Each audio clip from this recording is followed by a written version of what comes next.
on any more discussion. Alex, I want to come on to you now for your question. Is working with superfans a better model for brands who struggle to get their story heard? Thank you. Yeah. All right. For a moment, I'd like to ignore the question and forget about whether people are super fans or not. I'll stick to my timing. Don't worry. I promise. Forget about whether people are super fans or not. The reality is that we're all very social people. Look at fashion trends over time and how we follow in that space, or hairstyles. Who could have imagined that the mullet would be in now? But yet it is. And with people are following in that context, we want to stand out and have our own unique identity, but we also want to be part of that wider society around us. I live in the Netherlands, and that's a saying that exists here. Doe normaal. It basically means be normal. It's a part of the culture to not stand out too much. You can be unique, but it also that speaks to the immense desire we all have to fit in as well. So what does that mean for branding and marketing? Well, as we've spoken about before, traditional advertising loses some of that relevance. There's increased focus on getting your message out there through new ways.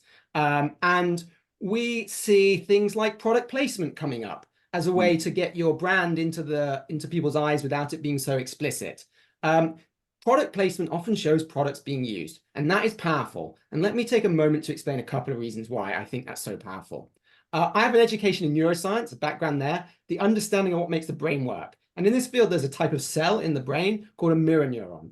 A mirror neuron is a neuron that fires both when you do something or when you see someone else do that same thing. So when a person do something that you watch, it triggers the same brain activity in that part of the brain as though you were doing it yourself.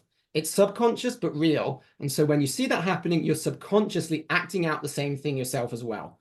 And what better way to get someone ready to use your brands or products than having the brain imagining it already is at a subconscious level by having you seeing others doing it. So seeing people doing something is very, very powerful.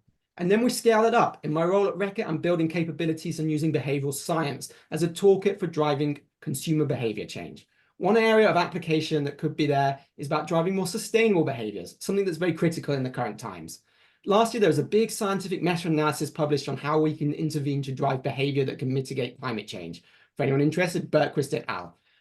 And think about things like educating people on the need to be more sustainable versus appealing to them to do specific sustainable actions. Or maybe you give financial incentives. And this meta-analysis looked at what was most impactful.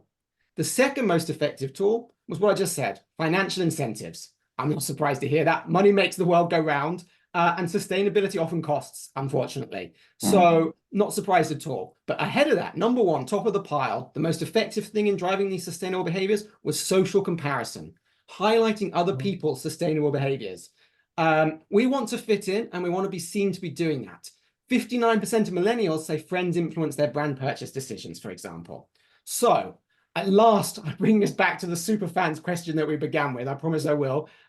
This is about groups of people doing things already that we want others to do. We want the superfans of our brands to be used to create more fans, more people doing these things. And the way our brains work, as I just described, if we can leverage superfans in showing what they're doing, there's incredible power in spreading the story in that real and authentic way, to understand that emotional power as to why they became super fans, but also just to show them simply doing the actions is a powerful tool for us to create movements and activities like that. We aren't making people do stuff. We're leveraging that reality of us as highly social individuals to help people make those better decisions. So to close, for brands that are struggling to get their message heard in that changing landscape of advertising, we can rely on the fact that we will continue to be social and that we will always want to fit in, even though we also want to stand out. And this will continue to be a powerful way to get your story heard, even as the world around it changes. Fantastic. A quick comment, and then we'll move to some questions. We're literally, that was really interesting. I'm sorry, I would like to hear you guys talk for about another hour. So, and I know that there will be follow-on sessions. So if you are following this or watching the recording, know that there will be other sessions, and do